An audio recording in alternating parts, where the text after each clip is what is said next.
नहमदुहु व नुसल्ली अला रसूलिहिल करीम अम्मा बाद फ़अऊज़ु बिल्लाहि मिनश शैतानिर रजीम बिस्मिल्लाहिर रहमानिर रहीम रब्बिश्रह ली सदरी व यस्सिर ली अमरी वहलुल उक़दतम मिन लिसानी यफ़क़हू क़ौली। अस्सलामु अलैकुम व रहमतुल्लाहि व बरकातुहू। सिरात मुस्तकीम में आप सबको खुशामदीद।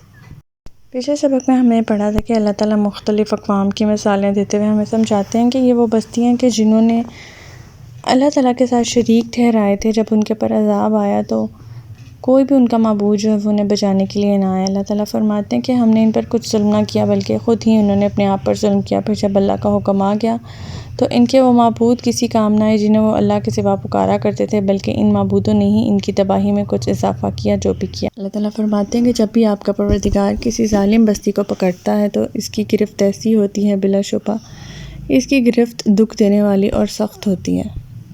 फिर अल्लाह ताला फरमाता है कि जो शख्स आखिरत के अज़ाब से डरे इसके लिए भी इसमें जो निशानी इबरत है।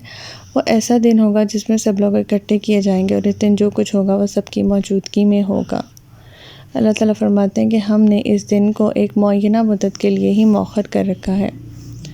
जब ये दिन आ जाएगा तो अल्लाह के इज़्न के बगैर कोई शख्स कलाम भी ना कर सकेगा। फिर इन लोगों में कुछ बदबख्त होंगे और कुछ नेक बख्त। हमारा आज का सबक आयत नंबर 106 से लेकर आयत नंबर 110 तक है। तो आज का सबक शुरू करते हैं। बिस्मिल्लाहिर्रहमानिर्रहीम। फ़अम्मल्लज़ीना शाकू फ़फ़िन्नारि लहुम फ़ीहा ज़फ़ीरुन व शहीक। तो जो बदबख्त हैं वो तो जहन्नुम में दाखिल होंगे और वही चीखते चिल्लाते रहा करेंगे। इसके दो मतलब लिए जा सकते हैं। एक तो वही है जिसका तर्जुमा बयान किया गया और ये मतलब कुरान पाक के दूसरे मकामात से भी साबित है। दूसरा मतलब ये है कि जहन्नुम के भड़कने से ऐसी जगह खराश और आवाज़ें पैदा होंगी जो इन बदबख्तों की मुसीबत और घबराहट में मज़ीद इजाफ़ा करती जाएंगी, और ये मतलब भी कुरान पाक के दूसरे मकामात से साबित है। आयत नंबर 107 खालिदीना फ़ीहा मा दामतिस समावातु वल अर्द इल्ला मा शाअ रब्बुक इन्ना रब्बका फ़अलुल लिमा युरीद। और जब तक ज़मीन और आसमान कायम है वो इसी में रहेंगे, इला ये कि आपका परवरदिगार कुछ और चाहे, क्योंकि आपका परवरदिगार जो चाहता है इसे कर गुज़रने की पूरी कुदरत रखता है। अल्लाह ताला फरमाते हैं कि जब अमाल के मुताबिक नताइज आ जाएंगे तो उसके बाद भी अल्लाह ताला के ऊपर मुनहसर है कि वो कब तक लोगों को जो है वो यहाँ पे रखते हैं उनके उन मकामात पे जो उनको अलॉट किए गए हैं। आयत में इन गुमराह लोगों का रद्द है जो ये अक़ीदा रखते हैं कि अल्लाह ने अशिया में जो तासीरें रख दी हैं इन्हीं के मुताबिक ही अफ़ाल के नताइज बरामद होते हैं, इनमें रद्द बदल नामुमकिन है। ये अक़ीदा दरअसल अल्लाह ताला की कुदरत कामिला का इनकार है। वो इसकी मिसाल ये देते हैं कि अगर किसी शख्स ने जहर खा लिया तो वो लाज़मन मर जाएगा और मौत ऐसी यकीनी है जिसका कोई इलाज नहीं। जबकि कुछ लोगों का अक़ीदा यह है कि अगर अल्लाह चाहे तो जहर खाने वाले को बचा भी सकता है। इसी तरह अगर अल्लाह चाहे तो किसी मुजरिम को थोड़ी बहुत सज़ा देकर या सज़ा देने के बगैर भी माफ़ कर सकता है। तो 108 अम्मल्लज़ीना सुईदू फ़फ़िल जन्नति खालिदीना फ़ीहा मा दामतिस समावातु वल अर्दु इल्ला मा शाअ रब्बुक अताअन गैर मजदूद।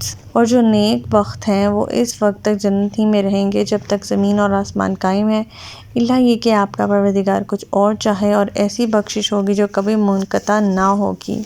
यानी नेक लोगों को जो है वो ना ख़त्म होने वाली बख्शिश मिलेगी अल्लाह ताला के फ़ज़ल व करम से। आयत नंबर 109 फ़ला तकू फ़ी मिरियतिम मिम्मा यअबुदु हाउलाई मा यअबुदूना इल्ला कमा यअबुदु आबाउहुम मिन क़ब्ल व इन्ना लमुवफ़्फ़िहुम नसीबहुम गैर मनक़ूस।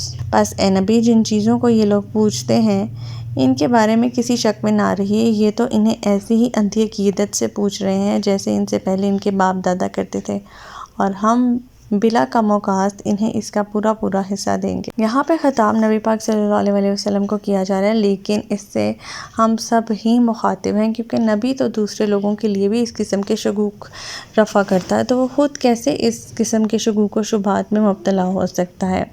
जब कौम पर अज़ाब आया, जो अक़वाम का ज़िक्र हमने पढ़ा, तो इनके बुत, इनके मुजावरा आस्ताने, कोई भी जो माबूद उन्होंने अल्लाह के सिवा बनाए हुए थे उन्हें अल्लाह के अज़ाब से ना बचा सके। तो अब इन कफ़ारे मक्का के माबूद इन्हें कैसे बचा सकते हैं या इनकी हमायत कैसे कर सकते हैं। लिहाजा जो कुछ अकायद इन लोगों ने अपने متعلق قائم کر رکھے ہیں وہ عقل اور تجربے کی کسوٹی پر پورا نہیں اترتے، لہٰذا جو کام ہو رہا ہے محض اندھی تقلید کی بنا پر ہو رہا ہے، اور اللہ تعالیٰ فرماتے ہیں کہ ایسے لوگوں کو پوری سزا ملے گی۔ آیت 110 وَلَقَدْ آتَيْنَا مُوسَى الْكِتَابَ فَاخْتُلِفَ فِيهِ فَلَوْلَا كَلِمَاتٌ سَبَقَتْ مِن رَّبِّكَ لَقُضِيَ بَيْنَهُمْ وَإِنَّهُمْ لَفِي شَكٍّ مِّنْهُ مُرِيبٍ۔ ہم نے اس سے پہلے موسیٰ کو کتاب دی تھی اور اس میں بھی اختلاف کیا گیا تھا، اور اگر آپ کے پروردگار کا حکم پہلے سے طے شدہ نہ ہوتا تو ان اختلاف کرنے والوں کے درمیان فیصلہ چکا دیا گیا ہوتا، اور وہ بھی اس کے بارے میں ایسے شک میں پڑے ہوئے تھے جس نے انہیں بے چین کیا ہوا تھا۔ اللہ تعالیٰ فرمانے کہ جیسے آج قرآن پاک کے بارے میں اختلاف کیا جا رہا ہے، کوئی کہتا ہے کہ یہ پہلوں کی کہانی ہے، کوئی کہتا ہے کہ یہ جادوگری ہے، کوئی کہتا ہے یہ کسی نبی کی تصنیف کردہ کلام ہے۔ اللہ تعالیٰ فرماتے ہیں ایسے ہی تورات پر بھی اختلافات ہوتے رہتے تھے، اور یہ لوگوں کا جرم اتنا شدید تھا کہ فوری طور پر انہیں ہلاک کیا جا سکتا تھا، مگر اللہ تعالیٰ نے اتمام حجت اور لوگوں کی آزمائش کے لیے ایک مدت مقرر کر رکھی ہے کہ فوری طور پر نہ قوم موسیٰ ہلاک کی گئی تھی اور نہ ہی آپ صلی اللہ علیہ وسلم کی قوم کو ہلاک کیا جائے گا۔ تو ہمارا آج کا سبق یہیں تک تھا۔ اللہ تعالیٰ سے دعا ہے کہ اللہ تعالیٰ قرآن پاک کے احکامات پہ ہمیں عمل پیرا ہونے کی توفیق عطا فرمائے۔ اللہ پاک ہمیں ہدایت دے کہ جس کے بعد گمراہی نہ ہو۔ ربنا لا تزغ قلوبنا بعد إذ هديتنا وهب لنا من لدنك رحمة إنك أنت الوهاب سبحانك اللهم وبحمدك نشهد أن لا إله إلا أنت أستغفرك وأتوب إليك۔ السلام علیکم ورحمۃ اللہ وبرکاتہ۔